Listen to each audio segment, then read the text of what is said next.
É uma noite tranquila no Velho Oeste. O ar está imóvel enquanto as estrelas começam a brilhar. Cidade pequena na fronteira entre sociedade e natureza selvagem se banha ao luar. Tudo está quieto na fronteira americana.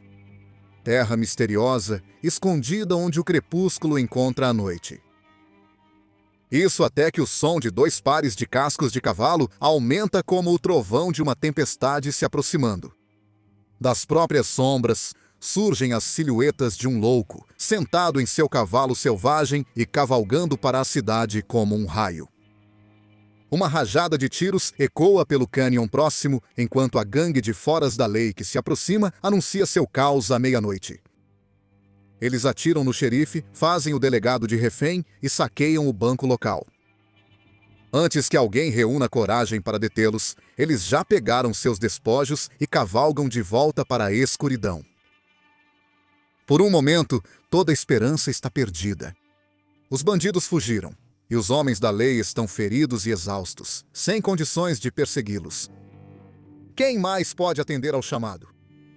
Entram em cena os cavaleiros solitários, os errantes das grandes planícies, os pistoleiros de aluguel, o povo corajoso e brutal, conhecido pelo público moderno como caçadores de recompensas.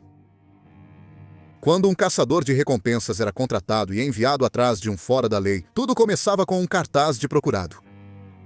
Os cartazes de procurado são ícones lendários do folclore do Velho Oeste, mas eram bem mais simples nos primeiros tempos do expansão para o Oeste. Desde cerca de 1840 mandados de prisão eram apenas uma carta ou cartão postal no bolso do caçador de recompensas. Esses documentos incluíam descrições físicas do suspeito, destacando seus crimes e os últimos locais conhecidos. Em assentamentos maiores, o jornal podia divulgar avisos de procurado, mas as autoridades logo rejeitavam esse método por falta de tempo. Com o passar dos anos e o aumento da população, seus recursos também aumentaram. Cartazes de procurado eram pendurados em áreas públicas e locais de grande comércio, agora na forma de folhas avulsas impressas. Folhas avulsas são grandes folhas únicas de papel carregadas de anúncios extensos, propagandas ou comentários sobre o governo local.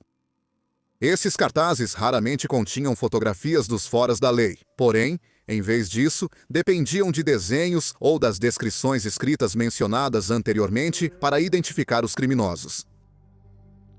Em casos maiores, avisos de procurado eram distribuídos além dos limites da cidade, dos condados e das fronteiras estaduais. Caçadores de recompensas e agentes da lei afixavam esses avisos em locais movimentados, como armazéns, saluns, agências dos correios e estações de trem. Qualquer informação era valiosa para os caçadores de recompensas, e informar o maior número possível de pessoas podia ser a chave para capturar um fora da lei antes do próximo golpe. Após coletar as informações, os caçadores de recompensas precisavam vasculhar toda a região ao redor. Frequentemente levava semanas, meses e, em casos raros, anos para localizar e laçar um homem procurado com sucesso. Isso aumentava principalmente pelas terras que o rastreador atravessava. Nem precisa dizer, o Velho Oeste era vasto, acidentado e difícil para qualquer viajante, independentemente da experiência. Até os caçadores mais resistentes precisavam enfrentar os elementos e os perigos em busca de justiça. Se a recompensa fosse anunciada nos dias mais quentes do verão, o rastreador teria que suportar o calor intenso e o sol contínuo. Nada fácil nas grandes planícies ou no deserto aberto. Se o caçador fosse enviado no inverno, ele teria que seguir o rastro em meio à chuva gelada e à neve. Um pequeno deslize e o fora da lei poderia desaparecer em uma movimentada cidade boiadeira ou em um apertado acampamento de mineração, forçando seu perseguidor a voltar à estaca zero.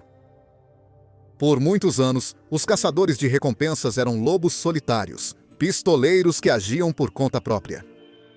Alguns dominavam a arte de rastrear pegadas e movimentos humanos. Alguns eram verdadeiros atletas, com resistência para cavalgar o dia e a noite inteiros sem se cansar, enquanto o fugitivo já estava exausto. Outros eram brutamontes, usando violência e agressividade para atirar e prender. Se você perguntasse a esses homens se os queriam mortos ou vivos, eles escolheriam a primeira opção. Todo caçador de recompensas lendário tinha seu próprio estilo. Charlie Siringo era um mestre do disfarce, infiltrando-se em gangues como um fora-da-lei mexicano ou um ladrãozinho. John Riley Duncan fazia o mesmo, construindo a fachada de um trabalhador rural que virou fugitivo e encenou sua própria prisão. Tom Tobin era um assassino solitário e silencioso, abandonando seus parceiros barulhentos para pegar criminosos de surpresa. Os irmãos Dunn eram essencialmente foras da lei também, dominando e executando homens procurados a sangue frio, tudo por dinheiro fácil. O melhor caçador de recompensas mantinha relações vitais com os nativos americanos da região, que podiam trocar informações por mercadorias ou fofocar sobre seus próprios inimigos. Em certos casos, se o fora-da-lei procurado já estava causando caos desenfreado para a tribo de qualquer forma, um bom relacionamento era tudo o que bastava para conseguir uma pista. Caçadores de recompensas sem habilidades de rastreamento podiam contratar um guia indígena como segundo par de olhos. A fronteira exigia que eles detectassem os menores detalhes.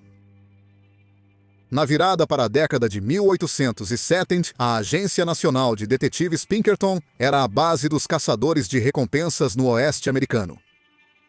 Eles eram a maior organização privada de aplicação da lei do mundo, frequentemente contratada pelo governo dos Estados Unidos. Os Pinkertons perseguiam todos os nomes mais famosos: Jesse James, a Gangue Reno, Butch Cassidy, foras da lei contra os quais a polícia local não tinha chance. A evolução dos Pinkertons acompanhou o surgimento da fotografia. Detetives em missão foram pioneiros no método investigativo moderno de usar retratos de suspeitos e fotos de cenas de crime para ajudar em suas buscas. Os agentes Pinkerton também não tinham medo de trabalhar disfarçados ou de pagar informantes para dedurar seus amigos fora da lei. Com essas missões paralelas astutas e furtivas, a agência de detetives Pinkerton criou o maior banco de fotos de ficha policial da história americana. A imagem mais icônica do seu acervo era a infame foto dos 5 de Fort Worth. Em 1900, Butch Cassidy e o Sundance Kid se encontraram em Fort Worth, Texas, junto com vários outros fora da lei da gangue Wild Bunch. Aqui, eles imortalizaram sua visita com uma fotografia posada, vestidos com elegância e transbordando confiança. Quem tirou a foto ficou tão orgulhoso do resultado que fez uma versão em pôster e a pendurou na vitrine do estúdio. Claro, como todo bom caçador de recompensas, um detetive que passava por ali notou a foto e não acreditou na sua sorte. Reconhecendo tanto Cassidy quanto Langbaugh, o agente fez algumas cópias, e antes que alguém percebesse, os rostos dos homens mais procurados do Oeste eram conhecidos além da fronteira e em todas as cidades da América. Butch e Sundance Kid foram forçados a fugir para a América do Sul, e o resto é história. Alguns historiadores acreditam que a foto dos 5 de Fort Worth simbolizou a morte do Velho Oeste, tudo graças aos Pinkertons. No auge deles, nenhuma agência de investigação em todo o mundo podia afirmar ter uma coleção de registros criminais como a deles. Se você fosse alguém importante no Oeste, um detetive Pinkerton certamente sabia seu nome do meio, o tamanho do sapato e até o que comeu no café da manhã. Cada um dos arquivos de caso deles transbordava de detalhes. Cada cartaz de procurado era mais detalhado que o anterior. Ao perseguir ladrões de trem, os caçadores de recompensas da Pinkerton não ficavam esperando os ladrões agirem na estação mais próxima. Eles encontravam seus alvos na cena do crime. Forças especiais se ocultavam em vagões sem identificação ou no trem seguinte ao alvo, a poucos instantes caso uma gangue de foras da lei fizesse contato. Se um assalto acontecesse, os atiradores furtivos a bordo poderiam reagir rapidamente e acabar com a caçada tão rápido quanto começou. Essas táticas tornaram extremamente arriscado para os fora da lei atacarem trens com frequência, especialmente depois que a Wells Fargo adotou a estratégia dos Pinkerton. Esses caçadores de recompensas contratados por bancos, chamados detetives ferroviários, rastrearam e prenderam centenas de fugitivos. No final, a Wells Fargo contabilizou 240 condenações oficiais durante a era do Velho Oeste. Um número impressionante, considerando a vastidão da fronteira e a inconsistência com que os tribunais do Oeste operavam. No entanto, nem toda a missão saiu como planejado. Rastrear os criminosos mais infames exigia uma logística cuidadosa. Um passo em falso e o caçador de recompensas poderia se tornar o alvo. Alguns fora da lei eram populares entre o público. E se a lei passasse dos limites, já era. Esse exato cenário frustrou a caçada dos Pinkerton a Jesse James e seu irmão Frank. Após reunir informações com os unionistas locais, Alan Pinkerton, ele mesmo liderou a invasão à casa da família James em janeiro de 1875. Aproximando-se após o pôr do sol, um dos detetives lançou uma bomba incendiária na casa, matando o meio-irmão de Jesse e arrancando um dos braços de sua mãe. Pinkerton e sua equipe tentaram fingir que foi um acidente, mas o estrago já estava feito. A simpatia pela gangue James Younger cresceu, enquanto seus perseguidores perderam prestígio popular. Por que pistoleiros arriscavam suas vidas sem garantia de sucesso? Para muitos, era a única forma de ganhar a vida na fronteira. Caçadores de recompensas costumavam ser homens da lei de meio período que viam pouca ação em sua jurisdição local. O tempo deles era gasto cobrando impostos ou combatendo a indecência pública nas ruas. Os salários eram escassos e as taxas por prisões raramente passavam de $2 por pessoa. Não só isso, mas as jurisdições cobriam quilômetros e quilômetros de território extenso. Caçadas humanas cheias de perigo exigiam uma compensação generosa para justificá-las. É exatamente por isso que particulares ofereciam recompensas consideráveis para compensar possíveis prejuízos nos negócios. No século XIX, os valores comuns de recompensa giravam em torno de $100, o que equivale a mais de $2.500 atualmente, ajustando pela inflação. Hollywood geralmente exagerou as recompensas de 5 dígitos, mas houve casos raros de recompensas raríssimas. Em 1882, por exemplo, o governador do Missouri, Thomas Crittenden, autorizou uma recompensa de $25 mil por Jesse James. Combinando com a recompensa de $1.000 por seu irmão, o valor atual para os dois fora da lei chegaria a cerca de $2,4 milhões. Em alguns casos, caçadores de recompensas sacrificavam sangue, suor e o último dólar no bolso apenas para nunca compensar suas perdas. Porque o capturado não sobrevivia à viagem ou escapava no caminho de volta. Governos estaduais, companhias ferroviárias e grandes bancos exigiam a entrega do procurado em troca da recompensa, e nem todos aceitavam um cadáver.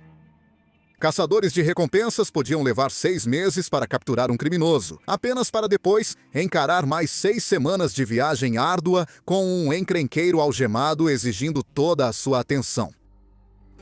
A vida de um caçador de recompensas parece saída diretamente das telas de cinema, e isso porque realmente era.